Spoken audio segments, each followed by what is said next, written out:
یہاں پہ قادیانیوں کی بات کی آپ نے، میں آپ سے ایک سوال پوچھنا چاہتا ہوں، قادیانی اس قرآن کو مانتے ہیں؟ مانتے ہیں نا؟ چند آیات کی تشریح کے اندر ان کا اپنی ذاتی تشریح ہے، ایسے ہی ہے، لیکن وہ کہتے ہیں کہ یہ قرآن ٹھیک ہے،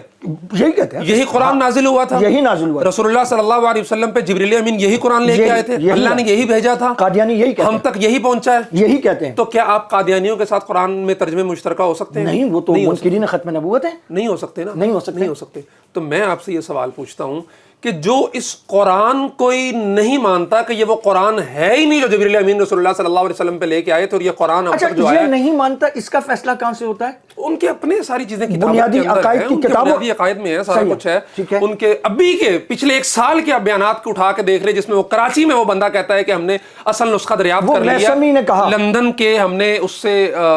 ٹیسٹ بھی کروائے ہیں، وہ 1400 سال پرانا نسخہ نکلا ہے اور وہ انشاءاللہ ہم لے کے آئیں گے۔ ان کے آصف رضا الوی 1400 سال پرانی امت ساری بغیر قرآن کے چلی گئی، ایسے ہی ہے۔ تو مجھے اب آپ سوال کا جواب دیں کہ جو قادیانی اس قرآن کو مانتا ہے کہ یہی قرآن اللہ نے جبریل کو، جبریل نے رسول اللہ کو، رسول اللہ سے چلتے چلاتے یہاں تک پہنچا، صحیح مانتا ہے، چند آیات کے اندر ترجمہ تفسیر میں اور باقی چیزوں میں ان کا عقیدہ الگ ہو کہ وہ منکرین ختم وہ جو بھی ہوتا ہے، لیکن یہ قرآن صحیح مانتا ہے وہ کہ الفاظ یہی ہیں،